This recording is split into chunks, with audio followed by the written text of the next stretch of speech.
Afternoon, everyone. With pleasure, I welcome you all to this knowledge series presented by Focus, that is Forum for Critical Utility Services. Friends, Focus believes in knowledge sharing, and to the ninth, or rather, today it is the ninth session of this year, and which is on IoT and smart technologies. See, automation is now the part of our daily life. Everywhere you go, anywhere you go, there is automation. And a step further of automation in built environment is IoT, that is Internet of Things. So it is network of physical objects and the things. It means that the physical objects which are embedded with sensors and software to connect and exchange the data with each other.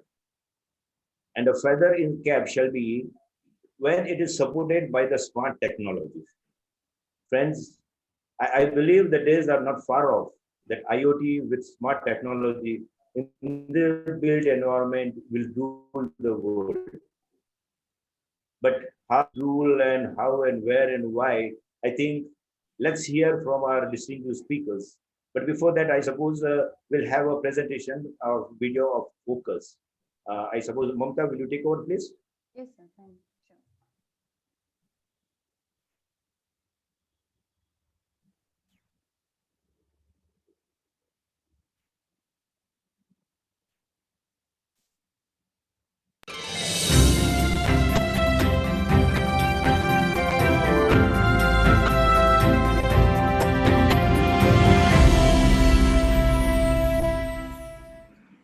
Good afternoon, ladies and gentlemen. We are delighted to present to you the Forum of Critical Utility Services, the acronym of which is FOCUS. Much as the acronym suggests, the role of the Forum of Critical Utility Services is to bring in focus all that concerns the construction industry. This is not just for India, but for a coordinated construction industry world over.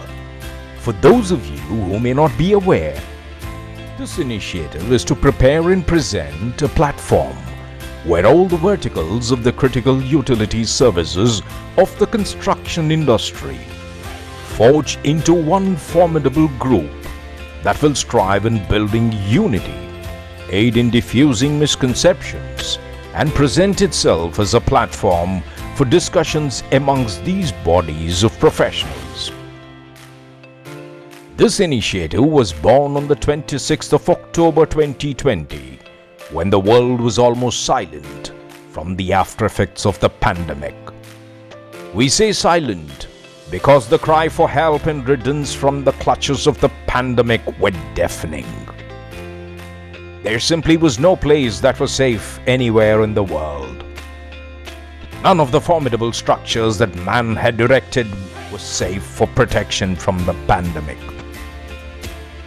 It was during these times that we decided on creating a platform so as to be able to present improved and concerted methodologies of developing projects that shall not just be sustainable or resilient, but also deliver safe environment and a valuable business opportunity to the promoters, not just for some time, but for long time to come. Times when another generation will inherit the good work that we do today. Our efforts begin with drawing the strength from the fields of architecture, electrical, plumbing, HVAC, safety, fire, security, illumination, vertical transportation, IBMS and IT, solid waste management, and last but not the least, facility management. Bring them together and forge them into one strong wheel of change to deliver structures that stand in harmony with Mother Nature on planet Earth. And this, ladies and gentlemen, is our mission. Only when we come together and share our ideas and aspirations will we find the stumbling blocks. It is here then that when we are together and focused towards one goal, we will jointly be able to understand and address our challenges as one formidable force. Not just a force in India, but for a global movement that will find solutions, opportunities, and the means to address productivity, safety, quality, developing skills, training, evolving standards, and ensuring their implementation, thereby becoming centers of excellence and setting benchmarks for generations to pursue and improve. And this is our vision. We have embarked upon reaching out to various verticals of the critical utilities services. We will thereafter jointly present our cause to the government and policymakers. We will present our vision to the builders, and we are confident that we will break the shackles of inequality, indifference, ignorance, and mistrust, and build a world that is one with nature. Ladies and gentlemen, we are not here to conjure a forum, but we are here to establish a body that shall have trust, integrity, and honesty for its foundation, and stand on the pillars of knowledge, commitment, enthusiasm, and foresight of its people. Our invitation to you is open. Come and become a part of Focus. It is your contribution and support to Focus that will make a difference to the new India that is being created. Let's join and make this the Bharat that we wear, shining, prosperous, bright, and a true world leader. Let's now focus.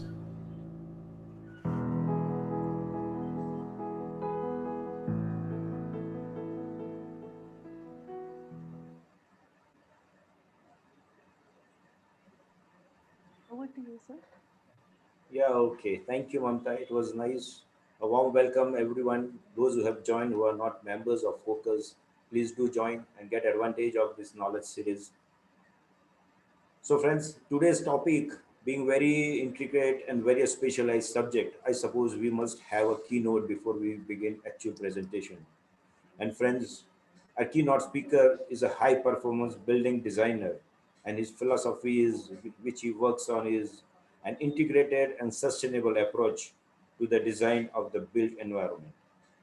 He is a sustainable technology expert partner with United Nations Environmental Program, that is UNEP, in their climate and clean air collision initiative. He has published two books titled Decentralized Approach to High Performance Building Design in Tropics. He has published more than 20 research papers in top international journals and conferences in USA, UK, India, Singapore, Switzerland, Philippines, oh my God, and Australia, etc. A university topper, a gold medalist in sustainability from the National University of Singapore, and who pursued his doctorate of science in sustainability and zero emission design from ETH Zurich and the Future Cities Laboratory. His company, Services Consultants, is involved in MEP design, sustainable design, and zero energy building projects. Many of his projects have won global awards even. Friends, it's my pleasure to invite the youngest DL in Ashray, Dr. Rupesh Iyengar. Doctor, the stage is yours now, please. Thank you, Rajan Vyasji. It's an absolute pleasure to be here at this platform of Focus, and we are a very budding relatively new society, but I think our focus is very much there as to what we want to achieve, and I'm quite happy that this is a wholesome society which brings in all stakeholders in the building infrastructure industry, and I am happy to be a part of it, chairing the IBMS, IoT, and AI segment in Focus. So today we have one of our first webinars from this chair of IoT, AI, and IBMS. and we thought we should do a webinar exactly on IoT and AI. So I think IoT, AI, IBMS, I think these are all the names that we have been hearing. We're all a part of this industry somewhere or the another, and we have always, I'm sure we have always got ourselves hands on one of these technologies or one of these systems or architecture and so on. So I think as we head forward into this future of smart cities and smart buildings and so on, everything is connected to this word buzzword of intelligence and smart and going green. What is it exactly? I mean, what is the Internet of Things? What is basically it, and what advantages do we get out of it, and what can we do with the data which is generated from using all of this technology? Because, a wise man said, that data is power or information is power, and typically with India pushing along becoming more industrialized and becoming more developed, I think the number of buildings in the urban space is only increasing by the day, and we are only going to see the urban footprint expand in our country. So, with this expansion of infrastructure, with building footprints expansion, I think there's a lot of data which will eventually be collected. That data could be analyzed. There could be a feedback that is happening, and we could actually instill that new research on different systems from that data. So it's very imperative to have this management of energy. It could be of water, it could be of spaces, it could be of time, or it could also be of people, in order to increase the utilization of our limited resources, as well as increasing employee productivity. So IoT is one strategy to get along that path and to make sure that we achieve this or increase the productivity or the efficiencies in buildings or the way we work and balance our lives in the professional world. So typically, we have always been looking at. I mean, it started off with this invention of course, the computer, which has probably been the greatest invention in the last 2 or 3 decades. That the invention of a computer gave rise to a lot of things, where the computational speed increased manifold, and we could actually visualize something that probably would take us months or years in terms of some computational problems to solve.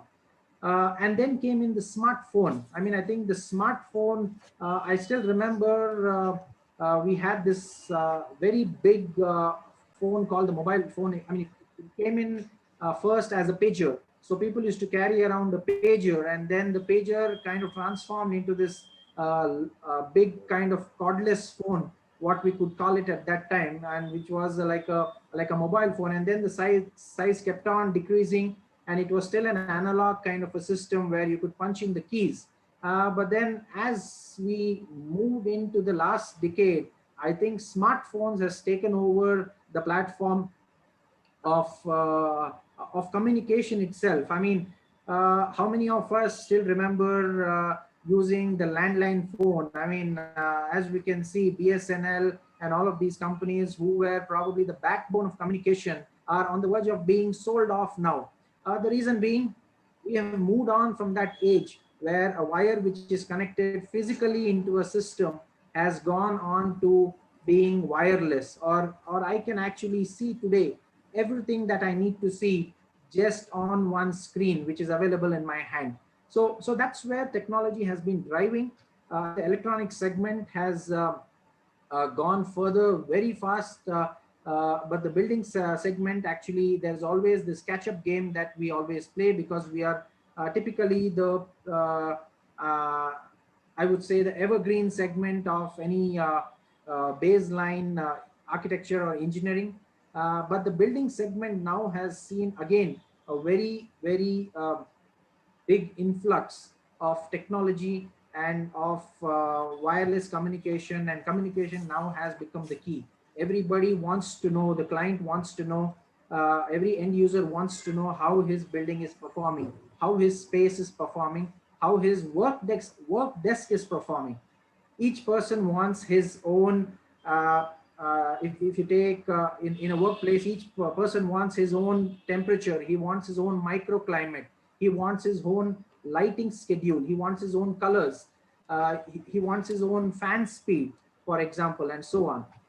So I think that's where IoT comes into play, where so many complicated and intermeshed things can be dealt with at a very fast pace, and at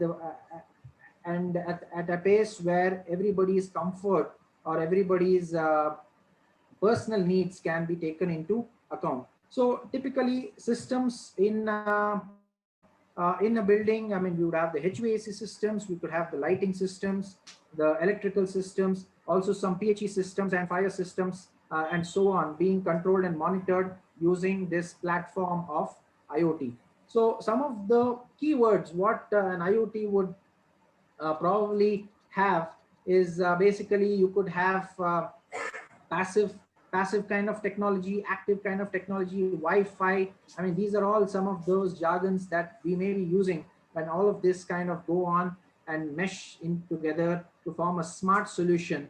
And it is linked with AI, which is the future. I mean, artificial intelligence, we're still learning a bit about that. In the defense segment, artificial intelligence has taken a it has gone a long way. I mean, there are now fighter planes which can fly by themselves. When you have a helmet mounted display, you can actually fire a missile by just looking at a target. So this was all probably something out of a sci-fi movie if you took 15 or 20 years ago, but today that has become a reality.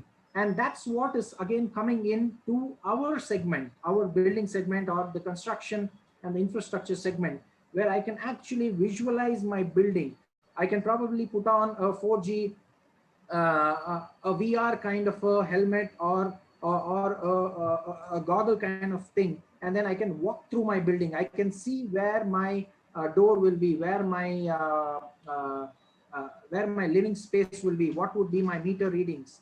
If my building consumes X amount of power every year, then what would be my effect on the bills? What would be the water consumption levels, and so on. So I think that is the next thing, and that's where artificial intelligence would kind of come into play. But the base platform is always going to be the integrated sensoring approach and the platform of LAN and WAN and Wi-Fi, which could get this information into a cloud-based server. We could actually interact from a building which is probably there in Bangalore, and I could see those data and analyze the data sitting across on the other side of the globe, even in the US. I could actually control my fan. I could actually control my doors, my blinds, and everything by sitting somewhere else. So this is always only possible using the Internet of Things. So we can control a whole set of things. My metering can be controlled. My monitoring, on my monitoring side, I could monitor the various CO2 levels, or the humidity, or the temperature, or also book a meeting room, a desk, or even order food. For example, I mean, today Swiggy and Zomato are on everybody's wish list. You can just order whatever you want using a QR code, and with Paytm and Google Pay and all of that coming in, I think the next generations may even forget what cash looks like. So that's where we are heading, and that's where IoT comes into play. I think the architecture needs to be established very well, and I think a lot of projects are now looking at doing IoT, because the initial costs of doing all of these systems are very marginal when you look at the whole life cycle cost of the operation, maintenance, and the ease of use of such systems. So that is what I just wanted to give a broad overview and a kind of an introduction to this webinar, which is going to be told in detail by a very accomplished consultant in Bangalore, Mr. Badresh. So I will let him do the detailing of all the systems and how IoT actually works. Before that, I would like to thank our president of Focus, Mr. Suresh sir, who has graced this webinar. I would also ask him to speak a few words on this webinar, sir. Thank you. Over to you, sir. Suresh sir. You want me to talk now? Yes, just briefly, sir. You Yeah, can talk. thank you. Thank you, Dr. Rajan Vyas, as well as Rupesh Iyengar and Badresh. It's such a great pleasure to participate in this very important webinar on IoT related initiatives being done. And your opening remarks gave a good idea on where we are standing. I'm sure we'll hear more from Rajan later, but I'm sure Rupesh has really got the right groundwork done. And this is an area which is very, very critical for focus because information communication technology is a very, very important component in the built environment.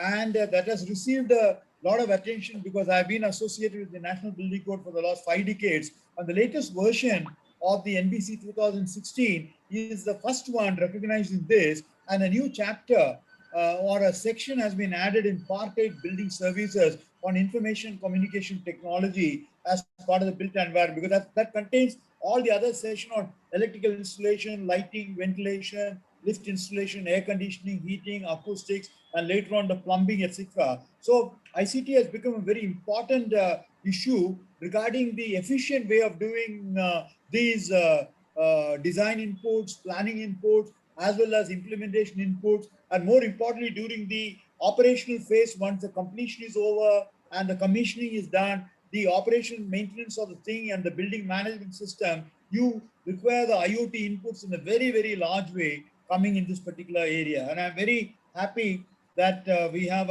one of the verticals under the leadership of young Dr.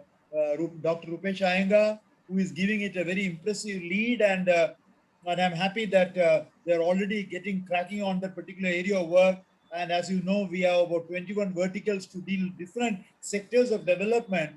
And this one vertical, which is under Dr. Rupesh Iyengar, is really working on this particular critical area in a very large way. At the end of the day, you require the right level of information flow coming from the design office. Even the coordination, integration becomes an important aspect. The BIM related inputs at the planning stage, during implementation stage, the building management system that's required to be done, the post completion of the building, how whether systems are running properly, working properly, how do you get the right level of information flow coming during the conceptual stage, design stage, construction and the implementation stage, including the installation stage, especially for services. So the whole thing comes in a right way, and all the multidisciplinary input coming for each one of the specialists come in, because there's a competition for the three-dimensional space in a building coming in the XYZ direction for each of those particular services, and the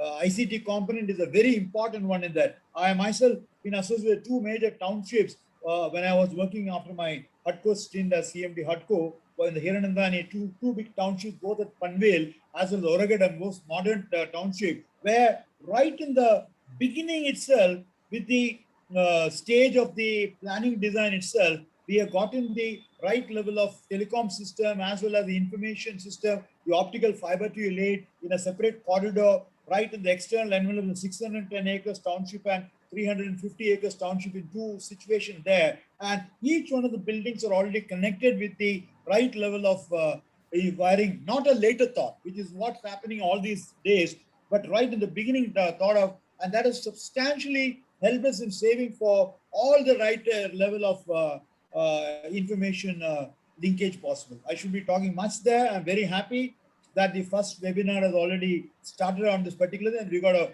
one of the finest speakers in Badresh. I'm eagerly also looking forward to his address, and I'm sure all the participants also will be equally happy to hear that. Thank you very much for asking me to speak a few words, and all the best wishes to Rajesh to take this forward further. Yeah, sure. Thank you. Thank you, sir. Thank you, And Suresh, thank sir. you for your gracious presence equally. We know your background immensely. We are very happy that you could come. Thank you. Yes, sir. Thank you very much, sir. This was President of Focus, Mr. Suresh. Sir, thank you very much for your very informative inputs. And Dr. Rupesh, thank you very much to you also. It was very informative and very informative on the basics of IoT. It was very clear and very distinct rather. So friends, now we have the main speaker today. The speaker of the day rather is a mechanical engineer and IGBC AP. He has 23 years of experience in consultancy in the field of HVAC and MEP systems. He's presently working with Edison Global, an architectural and design and build firm as an MEP associate. He has presented few papers to reputed societies like at CIA for high density rack cooling for data centers, at Akrecon Delhi for windmills at Chitradurga and wheeling of power to Mantrimal. To ISHRE, he has shared a paper on MEP in precast structures. He is basically responsible for design of MEP systems, BIM, IoT, IBMS, sustainability, etc. for commercial interior projects. Friends, I am pleased to invite Mr. Bhadresh Shivshankar. Please, Bhadresh. Thank you. Play the sponsor with you 1 second. Before that, Right after this, or you want to sponsor? Yeah, It's okay. After Bhadresh finishes it. after Bhadresh is yeah. Thank you, Mr. Rajan. Thank you, I just Rupesh. want to And thank you, mention, Suresh I'm sir. happy that Rajan sir, that Bhadresh is there. He is also an IGBC accredited professional over there. Maybe Bhadresh may not know that I'm the chairman of the IGBC, Indian Green Building he does Council. he surely It's knows, a sir. very large movement, a green building movement where we are taking a big lead. India is number one in most of these events with about 7.83 billion square feet of green footprint and likely to be 10 billion square feet by 2022. Number one, we have got about 5,200 IGBC AP, and I'm happy Bhadresh, IGBC AP himself is going to talk because he'll be able to give all the integrated inputs connected with all the utility services in a big way. Right, Bhadresh, I'm so happy. yeah, just before, Thank you, Suresh sir. Thank you, Mr. Rajan, and thank you, Rupesh, for a well given keynote. Bhadresh, before you take over, I'd just like to thank the sponsor for today's webinar, Synchro, who has been very large-hearted and he has sponsored this webinar. So I'd like to thank all the I've people taken and organizations, Synchro, to have sponsored this Bhadresh webinar. is because people are very Over to you, Bhadresh. uneasy if you see because the presentation. So hope you are able to see my If screen. we start the sponsor, then would we may reduce the registrations also, like attend the receive. I mean, that is the reason. Huh? Okay. Yeah. Hope you are able to see my screen. Yeah, it's clear. Yeah. Okay. So good evening to all, and welcome to the world of IoT and smart technologies. The coronavirus COVID-19 has put the modern workplace in turmoil. As companies take steps to adjust to the new normal, I think a stage needs to be set to succeed in transforming post-pandemic workplace by collecting better data, setting up more efficient workflows, and building the confidence of all.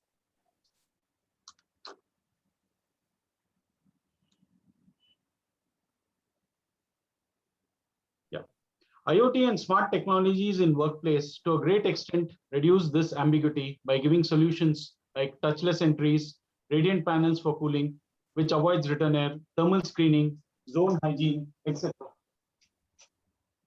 Again, smartness comes from data analysis and wisdom. Do we have the right tools to collect, analyze, and make smart decisions? Smart technologies to a greater extent give better experiences. Now, coming to what IoT actually means. IoT in simple terms is called Internet of Things. The concept of IoT first evolved practically in 2010, though the term was invented in 1999. IoT is a world where real, virtual, and digital environments combine to create a small environment, combine to create a smart environment, which makes life easy. It's a new era of computing technology in which machines interact and communicate with other machines and objects and environment. The world was different before mobile phones. Once mobile phones came in, we had access to some devices only. That is, you book a cab, you pay a bill, you order food. But with the advent of IoT, that is the Internet of Things, and IoE, that is Internet of Everything, it will interconnect a variety of devices, including smartphones, home appliances, sensors, and other network devices. People, data, and process, and allow them to communicate with each other seamlessly over cloud and working with technology to give better results. In fact, IoT can be integrated on a smartphone, and all devices can be unified or monitored and controlled by one single program or device. Now, the real estate rule of thumb, that is the 330-300 principle. Basically, this was coined out by JLL, and in fact, they have a white paper written on it. That is basically the $3 per square feet for energy, and $30 per square feet for rent or the real estate, and $300 per square feet is for the employees. The 330 principle is basically used to cut the real estate costs. When you're trying to save money on office space, what's on your short list of consideration? Is it a cheaper neighborhood, a different building, or fitting more people into less space? The 330 rule illustrates the company's cost for utilities, that is energy, rent, square foot of space, and payroll, that is people. Basically, the $30, that is the space, plays a very important role. Why I'm basically bringing this concept here is the space plays a very important role. And I think we need to capitalize on that. Now, you might ask me how your space impacts your people's productivity. There are two aspects here. One is the workplace configuration, and the other is the workplace wellness. So workplace configuration, basically the right type of space for various tasks, collaborative environment, employee engagement. So the workplace configuration, there is 4 times the success rate. And workplace wellness. So you might have already heard of wellness. The employee health, well-being, and productivity is improved. The other factors like natural light, good air, ventilation, temperature control, and green space improve wellness. And in fact, your individual temperature control is plus or minus 3%. Improved ventilation is around 11%. The better lighting improves by 23%. And access to natural environment, that is the biophilic, plus 18%. And again, LEED certified, reduce absenteeism, depression, stress, and boost productivity. Can you calculate returns? Yes. The 330-300 calculator takes values like rentable area, rent rates, employee salaries, average sick days, and employee retention. You find reduced absenteeism, you find greater employee retention and employee productivity. You find a saving of nearly $13 per square foot. Inference is IoT fosters workplace management system. Yeah. So basically digital twin, I thought I'll just run through you a short video of digital twin. Digital twin is basically a virtual representation that serves as a real-time digital counterpart of any physical object or process. That is, replicate what I see physically.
Sponsors को hand में इसलिए लिया because 2-3 questions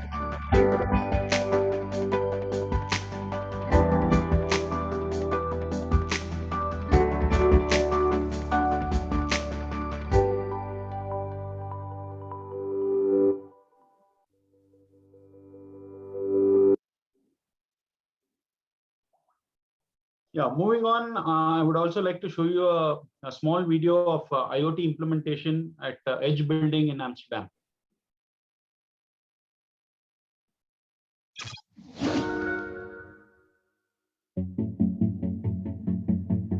Welcome to the Edge. This is certifiably the greenest office building in the world. But that just might be the least interesting part about it, because the Edge in Amsterdam is also possibly the most connected office space in the world. Working at the Edge is insane. It all starts with a smartphone app developed by the building's main tenant, the consulting firm Deloitte. When you arrive at the Edge, a camera recognizes you by your license plate for automatic access. And because it's the Netherlands, there are chargers available for electric cars. Inside, things start to get interesting because you don't have a desk. No one here does. Workspaces are assigned to you based on your schedule for the day. You have options: a work booth, a meeting room, what they call a concentration room, a sitting desk, a standing desk, a balcony desk. You can even just hang out in the sun-filled atrium all day. This concept is called hot desking, and it's what allows Deloitte to have 2,500 workers, but less than half as many desks at its Dutch headquarters. The app knows your preferences, and when you arrive at your workspace, the lights dim or brighten based on your stored settings. And any of the building's massive flat screens can be instantly paired with an iPhone or a laptop. So what makes all this possible?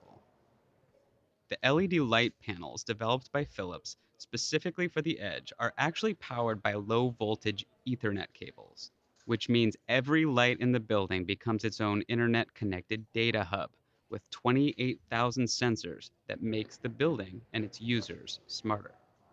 The building becomes a very important part of who we are and what we want to be. And we actually seen in recruitment that more people are now spontaneously coming to Deloitte because they want to work in this building. Oh yeah, and then there's these.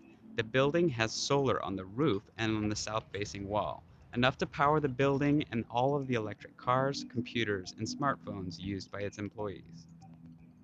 And those employees are kept warm by two enormous boreholes tunneling more than 400 feet down beneath the building.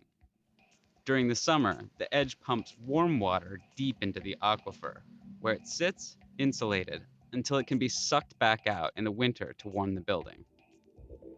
Outside, there are beehive towers and bat homes to support the local pollinators. And even the rainwater is collected to flush the toilets and irrigate the gardens. We are planning to build a lot more buildings like these, and the next one will be smarter, and the one after that will be smarter as well. And we won't stop until all cities in the world are filled with buildings that are intelligent and that are not using any energy anymore. In the end, we will actually need less buildings in the world, but the buildings that are there will be used in a better way, will be more efficient, and will be using a lot less energy than in the past. Sometimes the Edge just feels like it's showing off, and some of the app functionality isn't quite ready for prime time yet. But most of the time, this is all running seamlessly in the background. It's maybe the most fully realized vision of the Internet of Things the world has ever seen. It's a building that has sustainability as an important aspect of making a good place to work. In Dutch, there is even a word for this new kind of thinking about the workspace, het nieuwe werken. In a nutshell, it means that work space is more focused on the tasks that need to be done and the working community that it's part of. Another day at the Edge comes to an end. A custom security robot that looks a bit like R2-D2 wakes up and begins its patrols.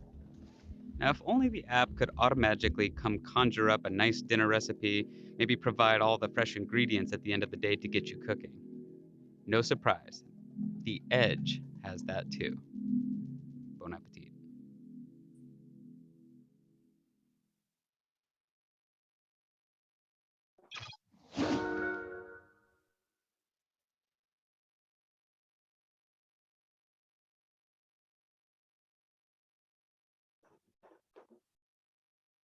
So moving on, a tech-enabled workspace, what does it have? It has the smart facilities management. It has got the sensor-based environmental control. It has the smart visitor management. Then it has got the workspace allocation, the smart occupancy system. So what is your focus? So the focus will be on user experience and flexibility, wellness, health, sustainability, embedded smart systems, and data-driven additions. And what are the KPIs? That is the key performance indicators, increase people productivity, reduce operational costs, and create a better workplace environment. Then outcomes of a smart workplace investment, it's a stress-free, it is happy, productive employees, the mundane task automation, because you generally get bored doing the mundane tasks, and optimize the resources savings.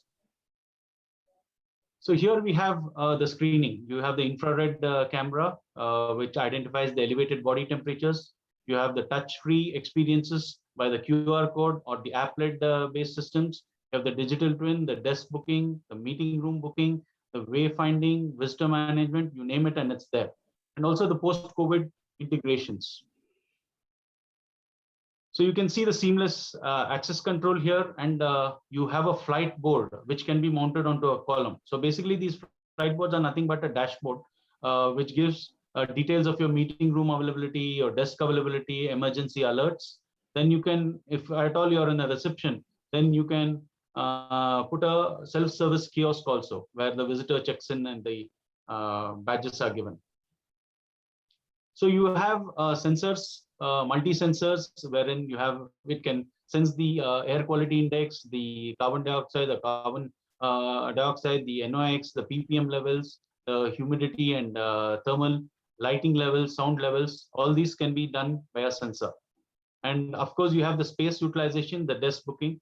So here you can see the desk booking module, which is placed onto the table. So it is 1:1.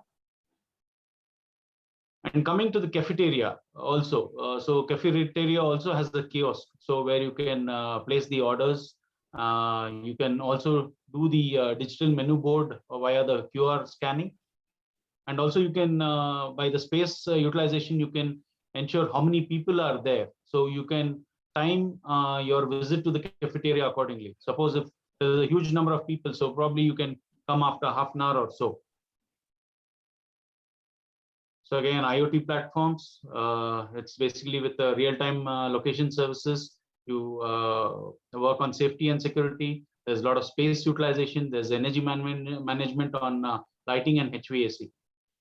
So these are some of the key devices integrations. The people counter, for example, you would have seen the point grab, BAM. You would have seen the thermal cameras. There's the meeting room desk booking module, and of course your mobile app, the IBMS. The smart HVAC, which is on cloud. There's the LMS system, which it might be a DALI-based system or a PoE system. Then there is your smart dashboards. So smart IoT solution. So smart solution in a sense, you talk about AV, you talk about IT, you talk about IoT, and you talk about IBMS. So in AV, we have a centralized control of all meeting rooms. In IT, there's a cloud control network with high-speed computing. With a safe and secure connectivity. It might be active, passive, IP surveillance. Then IoT and IBMS is what we are going to discuss now. So application-oriented facility. So first, we need to analyze IoT with respect to application-oriented facility. Generally, when we talk about IoT, it revolves around three perspectives. So one is the end-user perspective. Second is the administrative or the facility perspective. And the third one is the COVID perspective. So even our presentation is based on this aspect. So facility in the sense, you have the mobile app, you have the kiosk app, you have the web app, and role-based access, you can give it to visitors, you can give it to vendors, employees, or the service providers. And also you can time your access to whom, what you're going to give. For example, hot desking is given access for all portal, mobile, as well as kiosk access, whereas the indoor air quality, you won't be giving the kiosk access. And for server room also, you don't give access to the server room. So like this, you can basically define the access to be given. So coming to the parking management system. So we just go from the base building onwards into the building. So nowadays you see the under vehicle scanner system where it scans, monitors, and digitally records the video. There's an automatic license plate recognition which happens. It is the IoT enabled over remote surveillance, and up to 40 tons vehicle can be sensed in that manner. So these are different types of bollards, boom barriers, bollards, tire killers, road blockers, sliding gates. Now the vehicle entry and exit. So it's a one-time registration for a vehicle to come in, and the vehicle entry, authentication, and scanning and authorization is done. And also there's the vehicle exit authentication and authorization for leaving the vehicle outside. And this is on the right-hand side, you can see the system architecture, what is there for this. And also you have the navigation system to guide the employee to the dedicated parking slot. So it basically tells you which parking slot is available, and likewise, you can go and park your car there. So everything is on IoT and mobile app. Now, access control solution. So this is basically an IoT-based access control solution. So in access control solution, you can see that previously, pre-COVID, the face recognition system was almost banned. But now post-COVID, the government has come forward, and here they have given permission for the face recognition. As also it is a touchless experience. Face recognition to authenticate users at access doors, even long range, that is about 12 feet of data can be captured. And a person can walk at a normal walking speed, and the access control system recognizes that, and the camera detects the faces even while multiple people are walking at the same time. And RFID reader, so you can give accept or deny requests which are given, like what I said previously, the server room. So the permission is given to only specific people. The facility or the maintenance team is given access for the servers. Now coming to the visitor management system, basically a social distancing alert is given if they cross the 2-meter barrier. So VMS, or the visitor management system, is a technologically advanced application which transforms the lobby to an organized process, and you can basically see a smile on the face of the visitor if it's so methodical. So there are 3 modes of visitation. So one is the request initiated by the employee. There's a scheduled visitor in place, then the request initiated by the visitor after arrival, and the pre-registered visitor basically for these recruitment drives and interviews. So we basically go to the second one. So visitor enters the building. There's a self-checking kiosk where you have to put your name, mobile number, and your email ID. Otherwise, you can hand over your visiting cards, and there's a business card scanner, and there's also a database which is there. So the database can be retrieved. Suppose you put in your name, which was previously recorded. There's also the web camera. There's the biometric fingerprint data, which can be done. Then there's a barcode scanner, which issues the tags on the label. There's a printer also, which is there, which issues the printer, which is a self-adhesive sticker, which can be put on your chest. And finally, the notification, once the visitor is checked in, the notification via email goes to the host who has called him for the meeting. Now, wayfinding solution. So basically on a base building front, suppose it's a mixed use development building where you have a retail and a commercial. So you want to go to the commercial space. So you have to basically download the app of by the visitor at the reception, and it guides you where you have to go. For example, you need to go to the 4th floor. There's a dynamic wayfinder and a static wayfinder, and you can also have a 3D image of the building, which is already built up in the app. And there's also a beacon to indicate the status of the meeting room where you need to go. So the 3D floor map is generated and you can just scan and go through that. So wayfinding, again, you see there's a meeting blue block and you know where the host is. So just on your mobile, you can walk through and go to the place without asking directions for anyone. It's just like a Google map. So these are some of the contents what we'll be going through: the meeting room management, the cafeteria, the desk management, attendance system, navigation, wayfinding, and LMS systems. So there's also this integrated workplace management. So your seats might be dedicated, it might be shared, or it might be on a rotation basis, or it's a flexi option which is there. Nowadays, it's more of a flexi option and a collaborative option which we are looking at.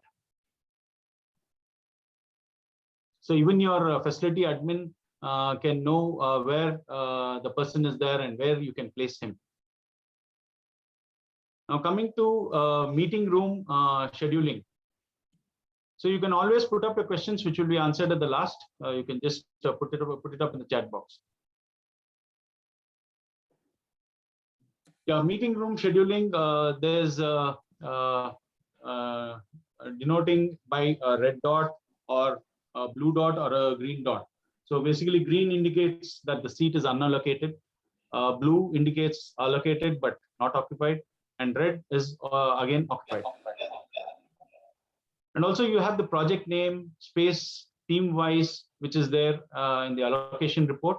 And also the team can take a room which is AV based on the VC, that is video conference facilities available or not, whether there's a projector so or not. So you can basically pick the meeting room based on this availability also. So how does the meeting room management touchscreen look like? So it is basically interactive touchscreen. The integration module, you can have a mail to your Outlook or a Gmail calendar, and the integration can with the control can also take care of the HVAC and lighting, and also the occupancy sensors integration can be done. And quick book directly from interactive displays also can be had. So your room management display looks something like this. You have the meeting room name, you have the packs of meeting, that is 4 packs, 6 packs, 10, 12 packs. Then there's a timer which is there, and the background color. So there are 3 types of colors, where green indicates no scheduled meeting is done. There's a room occupancy, whether it's not occupied, not occupied, or it's not known. There's a current date and current time. So it gives a multi-language support also. So if you want to put up your regional language, I think that can be done. And also there are emergency converters for the fire alarm system. For example, you can know where is the nearest exit route in case of fire. So that also can be indicated here. So integrated workplace has seat utilization, there's hot desking, what was mentioned in the video, meeting room management, energy management. So we get into the desk management, where on a whole your total layout of the floor is indicated. So how many number of desks are available, what are the total desks, and how much is occupied, how much is in use, how much is it booked. All these details can be had. Again, there's a dashboard of this module, which is real time, and you can get all the details. There's a touchscreen display in the kiosk mode. It's connected to a network via Wi-Fi, and it's powered over USB.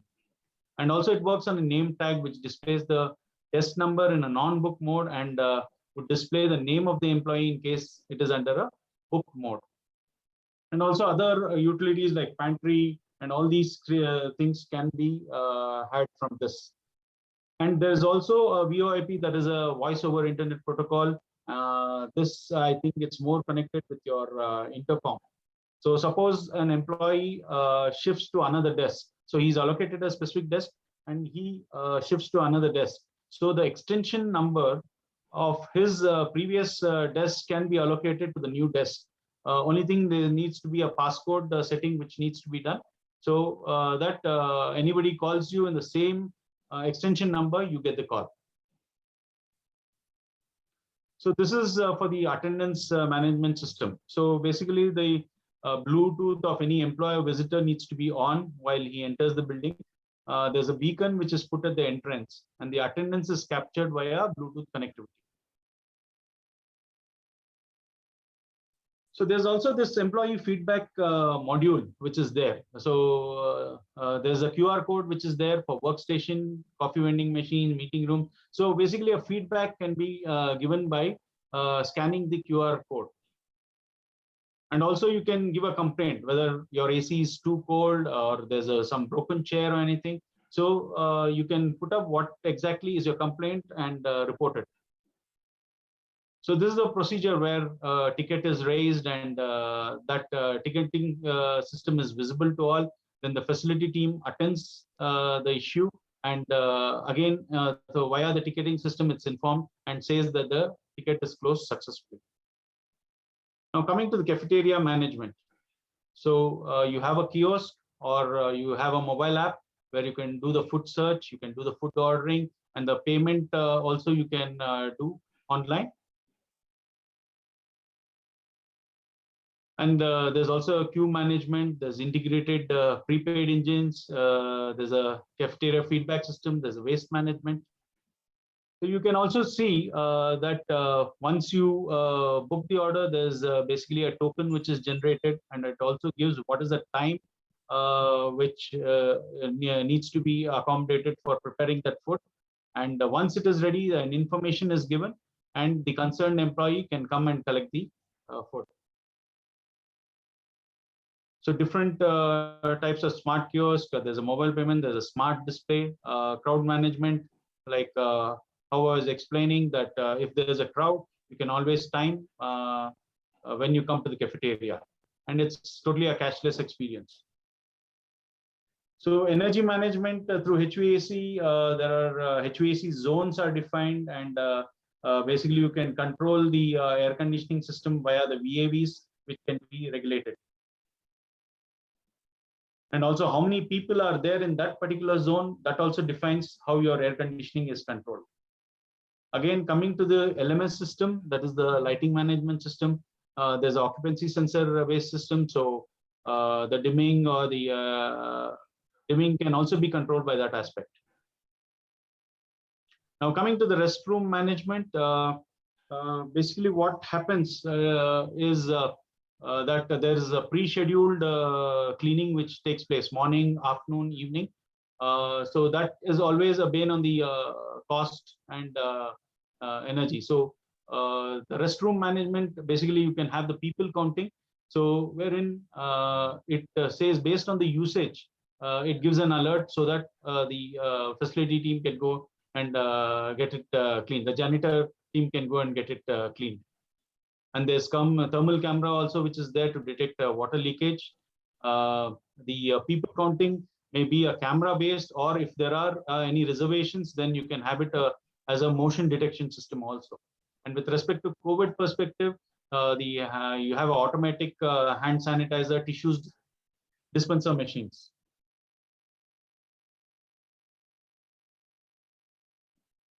So again, there's a feedback module also. You can see on the right hand side whether the toilet, the restroom is in a cleaned state or it's in a sad state. That feedback also goes back to the facility team.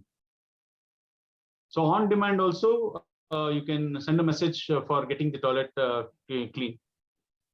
And there's also this smart digital locking system wherein through a RFID badge or a mobile application, you can create your password, and from the mobile app itself, you can open the lockers.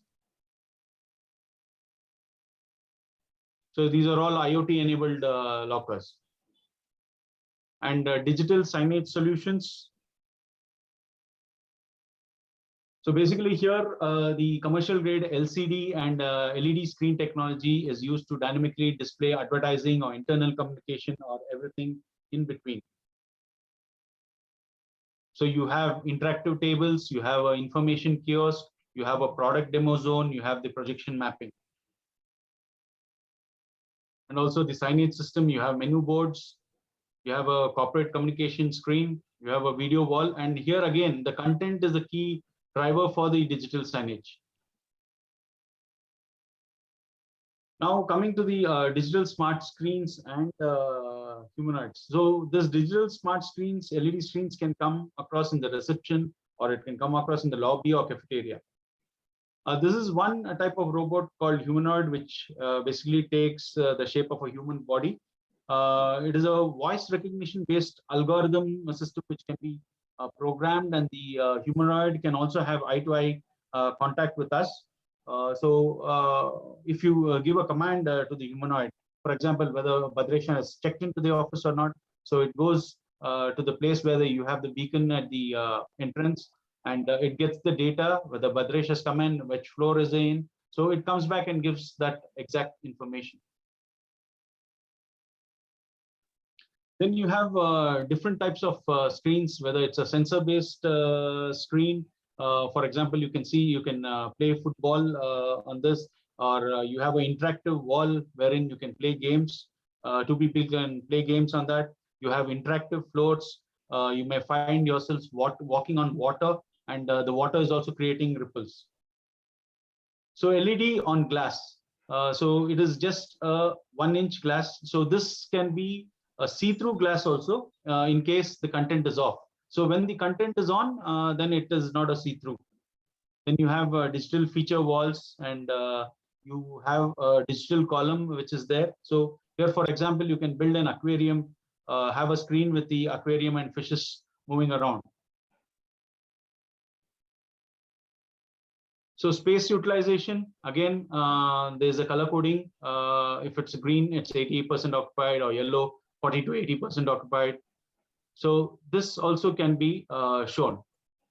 So the CEO gets he can see the dashboard and see what is the space occupied. He can take appropriate decisions on the space utilization, on his recruitment, all these aspects. So visitor, employee, and asset tagging. So you can see the tags which are there. So there are small Bluetooth tags. So here you can see there are a lot of green dots which are there. Digital fence is created. Suppose an asset is carried from one place to the other. There's actually a geo fence which is built up. And once you cross the fence, then there's definitely an alarm which is given. And these tags have a 5-year battery life. It's IP67 rated, and it works on Android and iOS. So this slide basically deals with the facilities master control dashboards. There are various types of dashboards which is there on demand. So here you can see the indoor air quality. So all these are real-time data. You can get the carbon footprint, what is the building efficiency, what is the energy saved. It's around 29.2 megawatt hour, and also the CO2 reduction. So 21.5 tons of CO2 is saved. Then you have the live energy consumption, you have the meeting room status. So all these dashboards, either these dashboards can be in your computer, or again, this can be as a flight board, which can be put across as a column. The occupancy dashboard, the energy dashboard, the safety dashboards. And you can also customize your dashboards based on the sustainability analysis. So for example, you want an hourly trend, you want an energy consumption trend. So all these can be built up. So energy and lighting circuits. So individual group lighting control, that is the task tuning, occupancy, daylighting harvesting. So it gives, you can also monitor and also control the energy. For example, 49% is shown here. So smart device integration for the air conditioning. So you have all the air conditioning system which works on a cloud aspect. Then speech privacy system, or the sound masking or white noise. For example, you have a CEO cabin, which is there on the right-hand side, wherein they are discussing about financials. So which creates around 20 to 30 decibels, and that financial data should not be heard by the person sitting in the other room. So what happens basically, you are creating another noise, which takes up the total noise to 50 dB. And what happens is you have a gargling noise, which is there, and The gargling noise, basically, it doesn't allow that whatever financials is discussed to be heard by the other person. Now, coming to network security. So with the introduction of IoT, there's always a question that whether there's a compromise on data privacy and cloud security. Here, we would like to state that with IoT, again, there are 3 levels. One is the web level, there's application level, and the database level. So at each level, there's an encryption of data. So once you encrypt it, the data cannot be shared. So I think IoT is definitely secure. So this is the costing. You might ask, what might be the cost for putting all these IoT applications? So it all amounts to around 240 rupees per square feet, or and on average, it's around $3 to $3.5 per square feet. Now coming to the smart lighting system. So you can have a uniform conventional lighting or a task lighting. So when you combine the task lighting with the conventional lighting, you get 50% saving in the lighting load, and also on the energy consumption, around 60% is saved. So there's also one more thing called the circadian lighting or rhythm, wherein our bodies generally wake up to when the sun rises and get to sleep when it's dark. So based on the lighting of the sun, the internal office space lighting is managed. So basically you have, there are growth hormones called cortisol and melatonin, so which needs to be under control. Melatonin, if you don't have that proper sleep pattern, generally melatonin, if it doesn't produce, then there's always a chance of having cancer and other things. So you see the call center employees facing a lot of problem with this, because they don't follow the regular lighting cycle. The color temperatures can be adjusted. And what is the advantage of having a circadian lighting? It increases alertness, it improves the mood, there's better productivity of the employees. There's one more architecture which is to do with LMS, with the DALI-based system. So you have 1:1 sensors for the workstation areas, and 3 to 4 lights can be had on a meeting rooms. So you have a wireless connectivity to a gateway, and from the gateway via a firewall, you get to VPN tunnel and finally to the cloud. So basically the dimmable option can be controlled by this type of system. So you have a Laplace, you have the different type of sensors.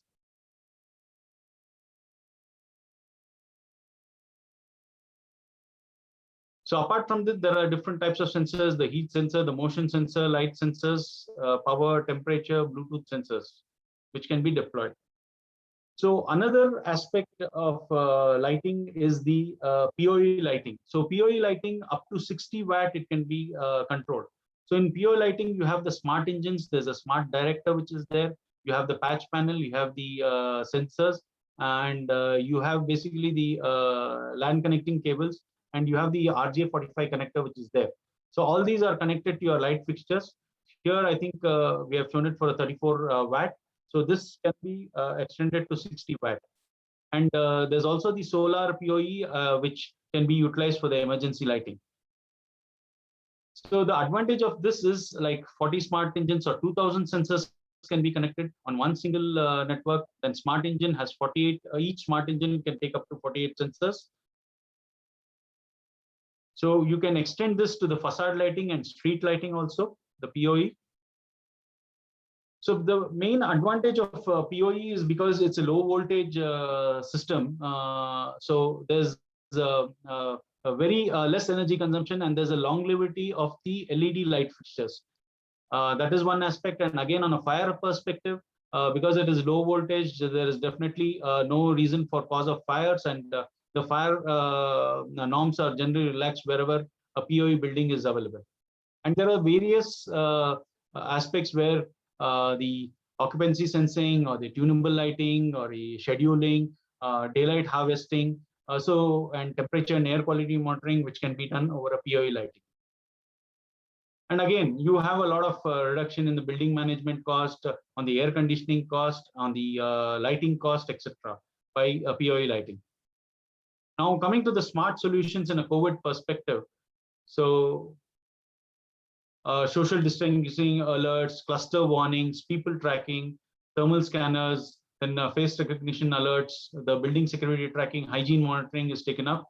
The thermal scanning solutions, the elevated body temperatures can be taken, and all this happens in a matter of seconds. And there's a fixed heat source which is available. You have the thermal camera, you have the visible camera, and the heat source. And nowadays you have this touchless experience which you need. So there's a control system via camera, and there's a kiosk scanning, which is basically for the employees. So you have a touchless experience, and there's a temperature detection, whether there's a mask detection, and there's a face detection for this. And thermal scanning, again, there's a scanning by robots, there's a kiosk scan, there's a touchless entrance point, there's a security access, which is there.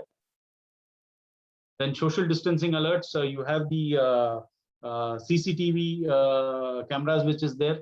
Not only the employees are notified if the distance is not maintained, the admin can also monitor and give a warning. And apart from this, the CCTV, you have the video analytics. So if there are any unattended objects, or if there's an expensive painting which is removed from the area, then it gives an alert. So dynamic workspace allocation, basically a 2-meter distance is maintained, and the admin can block the seats at the workplace where the employees can sit in a workplace. Then face recognition solution, if a person is not wearing a mask, I think again the admin can give an alert. Then footfall count, I think even the number of people who have occupied the toilet is mentioned here, and you can make a decision. So hygiene awareness for COVID perspective. So you wash hands, use soap, avoid contact, keep distance. All these aspects can be done via IoT. And even on an ASHRAE perspective, they have given a guidelines for infectious aerosols which are there, and what should be the level of filtration, whether it's a MERV 13 or a HEPA level of filtration, and what would be the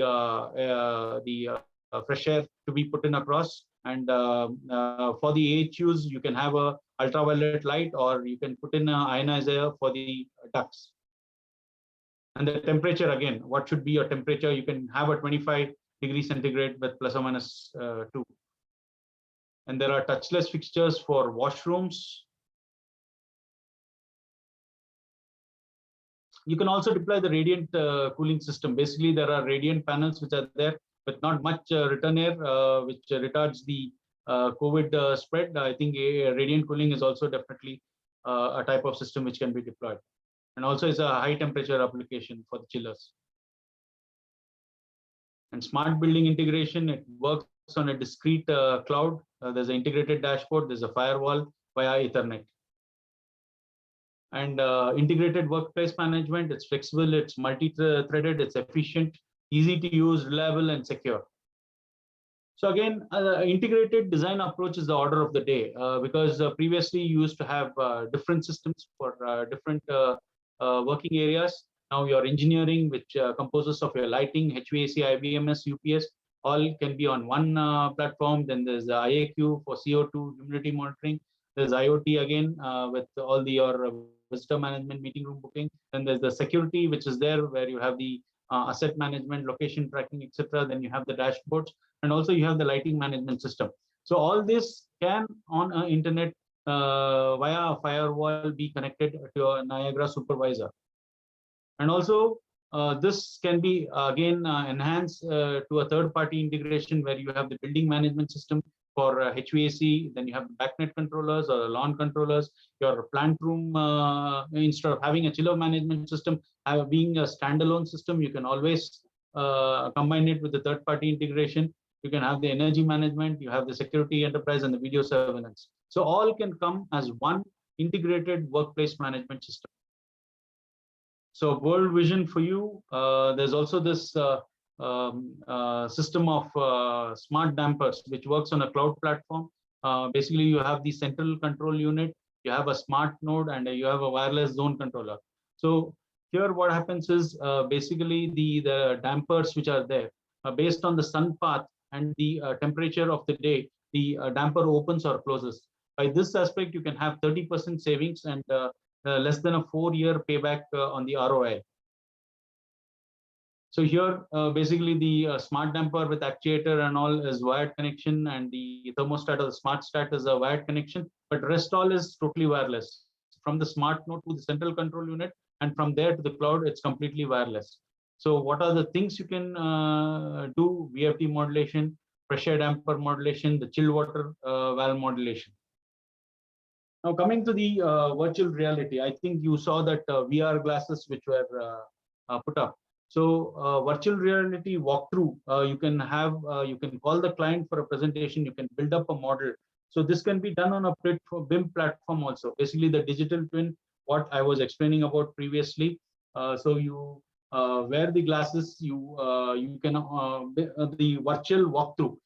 Basically a virtual model is built up across the interior space, and you're taking the client across, and the client can say he doesn't want this type of finish, you can change the finish, or he is not happy with a certain type of toilet fixture, so that also can be changed. So all this happens in a matter of very short time. You have the smart racks technology. So basically your server racks which are there, instead of investing on a separate air conditioning system, a separate UPS battery room. So all these can be integrated in one smart rack. So wherein you have the UPS and the battery built up, though it is a primitive sizes like 3 kilowatt or 10 kilowatt max. The battery backup, all this can be built up in one single module. You have the biometric access, and the air conditioning system is built in. The electrical panel is built in. You have the vertical PDUs. Then the smart solution, the intelligent monitoring on one big large screen. You can have the camera surveillance, the event alerts, the smoke detection system, the humidity control, the SNMP management, the email notifications, any water leak detection. So all this can be had at a single viewer place. Just that again, coming to the residential application, we have the home automation. So you have the home automation controller. You have the mobile PC telephone connected to it, and you have the local server. So one is you have a visitor at the entrance of your building. The security calls up through a video phone and asks for permission for the visitor to enter inside the building. And also suppose a lady leaves her kid with the maid, she can have a direct access via the phone to monitor the child, how whether she's being fed properly and taken care properly. Apart from that, you have a lot of electronic appliances, the air conditioner which is there, the door camera, the kitchen phone. You have the curtain, the control can, the curtain monitoring can be done, the lighting monitoring can be done. Then you have the gas monitoring, whether the valve is open or closed. So all these aspects can be done via home automation. And type of UPS. The type of UPS also plays a very important role. Generally, the modular UPS is the forefront, which is forefront in the day, which has a lot of flexibility. It has the lowest floor space, higher power availability, high efficiency. And the battery type also, you have the lithium ion batteries, which has got a longer lifespan. It is smaller and lighter in space, more power in less space. There's no ventilation required for this battery system. Inbuilt battery monitoring system is built up. However, the initial cost, of course, is high, and the return of investment can be calculated, which is pretty inside the limits. There's also this plug and play systems, wherein you have the patch cords, you have the connectors which are there, and the switch and sockets on the table. So if at all it is easily dismantleable. So what happens is you spend, it not only saves more than 70%, but also it ensures error-free connections. You have modularity, you have scalability, and the flexibility for relocation is easy. So LT panels, again, previously the energy meters were on Modbus protocol. Nowadays you have the IP-based system. So your energy meter can be connected over IP, and definitely the efficiency is far higher. And retrofit of IoT. So again, this plays a very important role. Basically with cables, you have always have a nightmare. So wireless is the order of the day, and edge devices are totally wireless and works on sensors which are wireless. However, there are packet losses which has in a wireless system. In a wired system, okay, you can get 100% of the data captured, but in a wireless system, you might get 98 or 99% with a few losses. But that has the advantages and disadvantages of any system. So going further, we can see a lot of offices going in for the IoT retrofit. So these are some of the X-ray baggage and the intruder alarm systems and the IBMS systems. So thank you. Sorry if I've exceeded the time. No, that's fine. That's fine, Mr. Bades. Thank you very much once again. See, it was a very indeed detailed presentation on IoT, and very informative also. And it was explained in a very simple way also. No detailing and no technical detailing. So it was you conveyed it very nicely. And some of the applications were really unbelievable, but it is happening in real time. So thanks to enrich our knowledge on this. See, before sometimes we were it was just a thought, and now it has become a reality. That is what your presentation says. So, Mr. Badras, thank you once again for very wonderful presentation and very informative indeed. Right. So now we move on to the presentation of our sponsors who stood by us in this session today. So Mamta, will you take over, please? Yes, sir.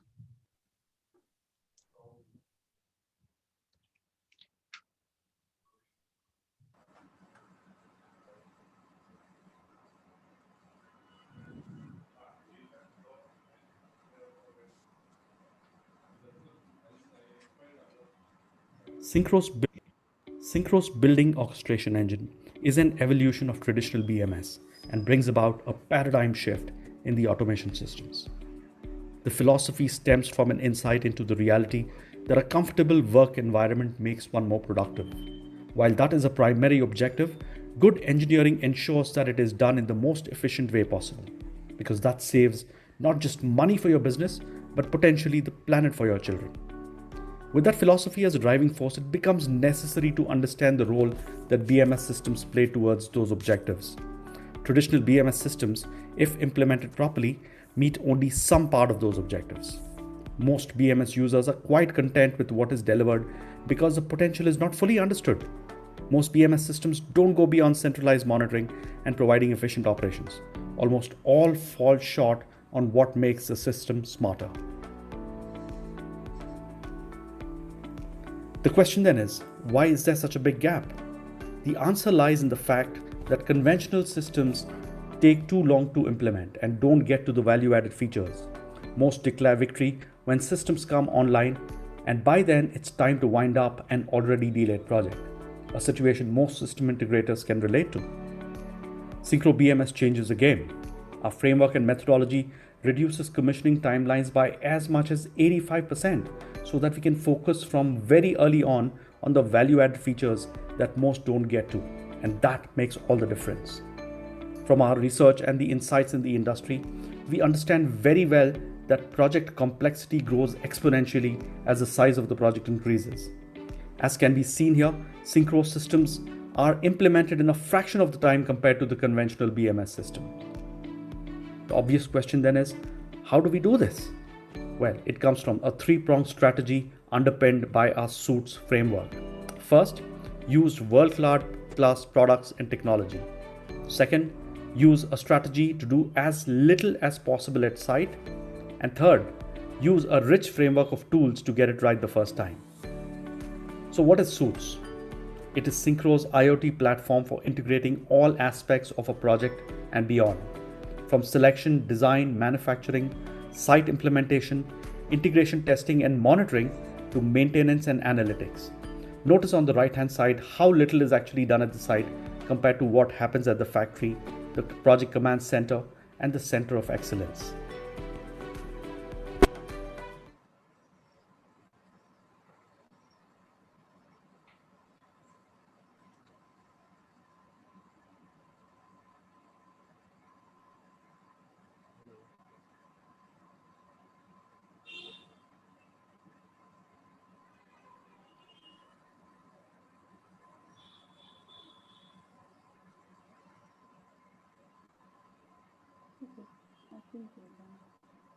Hello.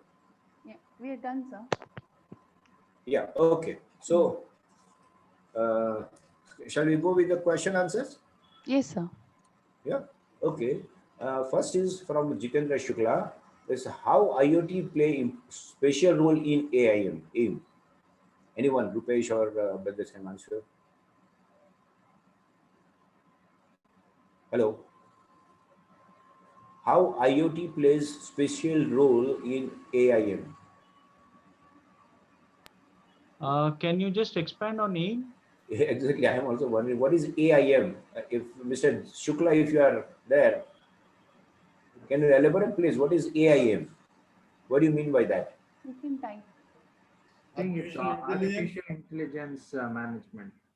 Artificial intelligence management. Yeah. Okay. So can you take over, doctor? How to play? Artificial How? intelligence management, maybe. Asset Artificial information intelligence model. management, maybe. Yeah. Exactly. That's what doctor said. Yeah. No, no, asset information model is what he has typed. Asset. Modeling. Asset information model. So, Mr. Shukla, if you are there, if can you Okay, I clear think the? it plays a very important role in yeah, in O&M. I think that needs to be developed. Yes, it's a very critical role which is there.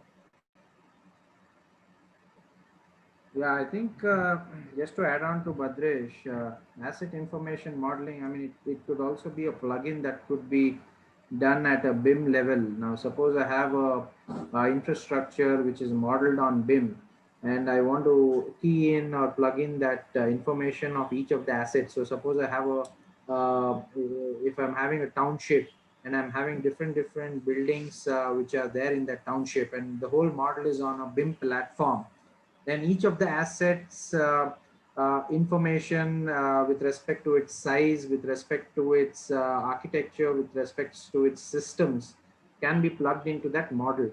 And then all of that asset, hello? Yeah. Yeah. Yeah. Go ahead.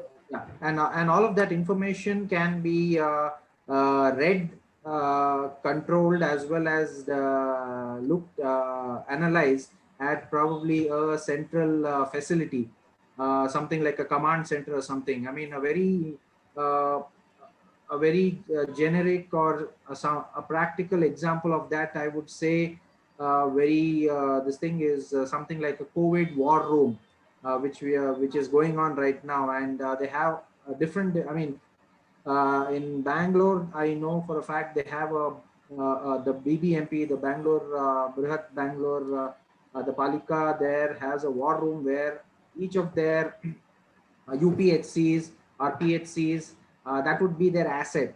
And all of that information from each of those assets will be fed into the IoT based platform. I mean, here it's a platform, but on an infrastructure space, it could be a model which can be created. So all of that interaction could happen on an IoT scale where communication of information can happen. Okay, that's fine. Then the next, the name is not given. What is Q's access?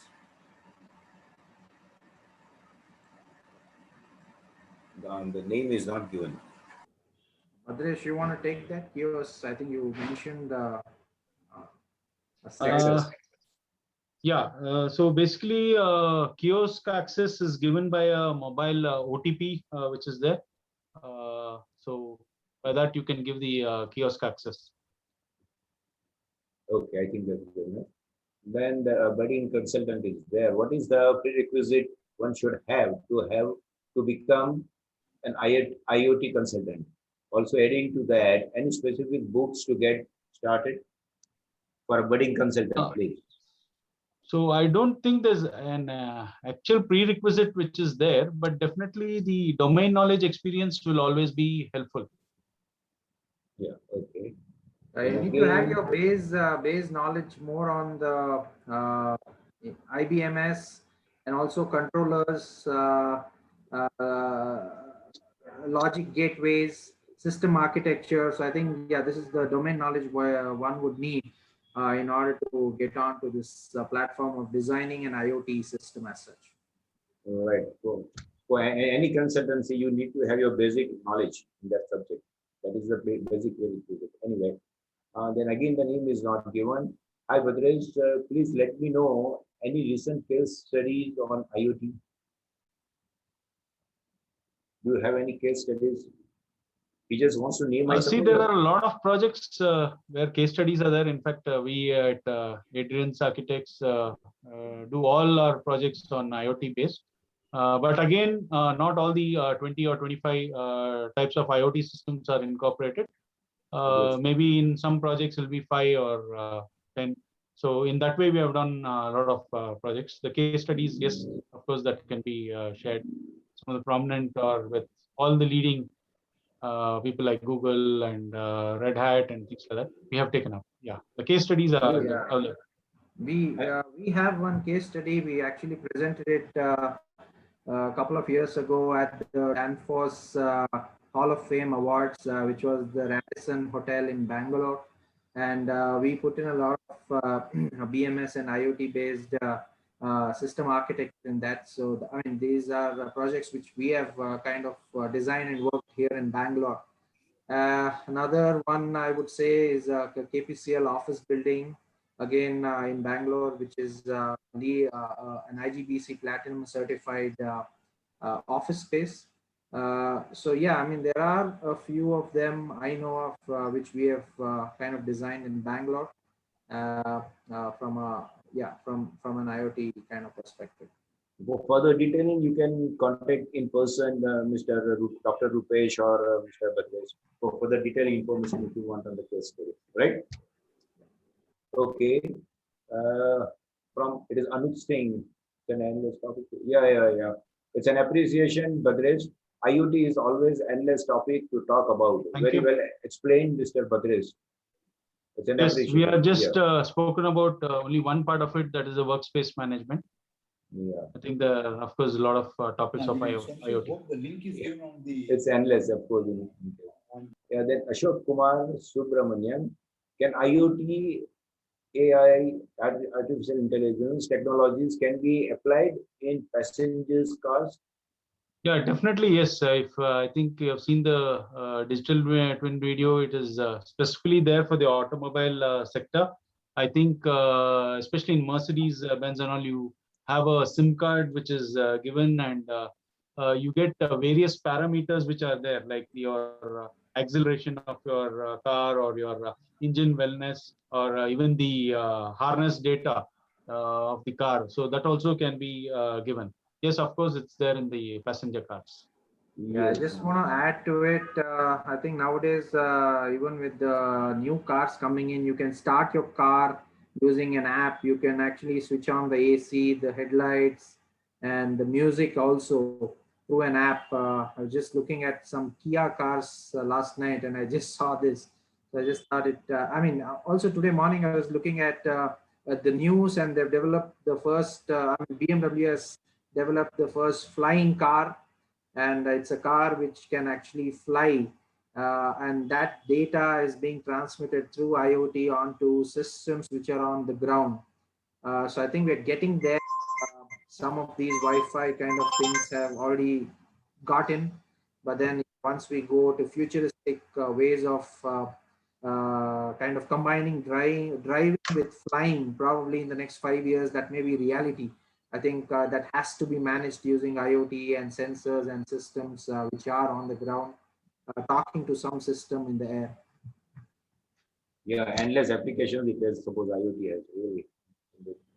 Yeah, then Jitendra, it was, yes, it is taken up and he has appreciated the answer also, this Jitendra Shukla, asset information model. Yeah, then we have Mr. Satish Iyengar, cost per square feet indicated is very high than market. But yes, can you clarify, Yeah, please? so basically it depends upon the type of IoT system which is deployed. Generally, the market standards on an international basis is $3 to $5 per square feet. Suppose again in Indian context, we have indicated as 240 rupees per square feet, which is on a higher level project. So definitely, I think we can work on it and minimize on that aspect as well. Yeah, that's fine. Okay, then again, there is no name. How IoT data is managed on cloud and what is the security tools for IoT? Badresh or anyone can See, answer. basically the IoT data management, I think on cloud is on two types. So one is the permission is given by the client himself. So we can get onto their network and onto their cloud and do the IoT and the IBMS and all these aspects if they give permission. And second one is on an independent platform where you have your separate switch and separate data which you can have. So that again it is going under the scrutiny of the client. So basically the client, what they do is they take all the information. For example, we are doing one project in Pune where the data security, the cloud privacy, the cloud security and data privacy is of utmost importance. So there, the client themselves do a lot of scrutiny. They have an internal team, they have a global team. So anything to do with IoT, they scrutinize all these aspects. They take up our information, they take the product information. For example, we are doing cleaning services for the washroom. So where you have a people counter or you have a system where point grab sensor where we are putting it up. So they're not okay with the thermal camera imaging. So they have told us you can always go in for the motion sensor type of detection. So yes, I think the security is one challenge. We have to go through different levels of approvals from the client side. Yeah, that's Hope fine. that answers the question. Yeah, surely it is. It is clear. Then we have one more appreciation, Mr. Badresh. Thank you, Mr. Badresh. Wonderful session, and we had today on IoT AI topic. Your knowledge is immense in IoT. Nice presentation, Badresh. Once again, thank you very much for the very well presented Thank you, Ashok. session. Thank you. Thank you. Yeah, then we have Mr. Satish Iyengar. The existing vendors need extensive training on the IoT-based system. What is your opinion, Badresh? Yeah, definitely. Yes, sir. I think IoT is definitely new. It is more advanced in other countries. But definitely India is on par now and they're picking up and we need to train. So that extensive training needs to be taken up for IoT systems. And there are a lot of players in the market. There's HMPL, there's Enlighten, there are Bluecoin. So a lot of players who are there, and I think there are consultants who are there. I think in fact the 4T group of systems is also there. So I think there are a lot of people who are doing this training. I think we can definitely take it up. Yeah, okay, fine. Then you have a student coming up, Vishnu M. Please teach me IoT, Mr. Badresh. Are you ready? You can share the number. Your student is there already. Yes. Anyway, then next is name is not given. Thanks for sharing your thoughts on IoT security. Yeah, it's an appreciation. I suppose, Mr. Badresh, it was very well presented. So it has been appreciated by all, and all the questions are very satisfactorily answered. So if there is anything, I suppose that was the last one. We don't have. If anybody wants still, or we call it off. Sir, in chat, Yeah, I there is think one question. I would In chat, there is one encourage- question, Dr. In chat, Yeah, okay. I think Senthil Kumar. From Mukti Yeah. Prakash, which building in India has a rent of $30 per square feet? Oh, that's an earlier question. Already Quickly answered. question. That annual question rent. has been answered. Yeah. Oh, okay. Sorry, I That missed was it. answered. Okay. I mean, just to finish off, I would encourage everybody to join Focus so that you can get access to very such interesting presentations. So I would really encourage everybody to go online on the website and join Focus, so you can attend many such diverse webinars Yeah. and other things that Focus. In other subjects, yeah. But this was in fact, I would say it was very informative, Badresh. And very means something, it was beyond imagination, which now from your presentation we can understand it is really possible. In real time also it is possible. So, the very nice presentation, thank you, and very good keynotes, Dr. Rupesh. Thank you. And Suresh sir, thank you very much for your input also on the subject. I enjoyed it. Badresh did amazingly well. And of course, Rupesh's overview address and the Q&A clarifications. And you handled very well, Rajan. Thank you so much. Badresh, thank you so much. Rupesh, thank you so much. And all you participants. So with that, with the vote of thanks, I will call it out. And on behalf of Focus, I'm thankful to I invited speakers, Dr. Rupesh and Mr. Badresh, for very informative presentation and sharing your thoughts and your experience and your expertise also. I'm also equally thankful to our sponsor Synchro. Thanks to support this knowledge series of Focus. Please keep on doing in future also. And of course, I'm thankful to Mamta also, the admin staff of Focus, very well coordinated in organizing the knowledge series of this. And indeed, last but not the least, the thankful to our participants for attending the session and encouraging Focus to organize such activities. And thank you for the very encouraging your suggestions and encouraging your appreciations also. Correct. Thank you, one and all. Thank you, please. Thank you. Thank Great you. event. Thank you all. Thank you. Great event all can be proud of. Thank you. Yes, thank you. Thank you.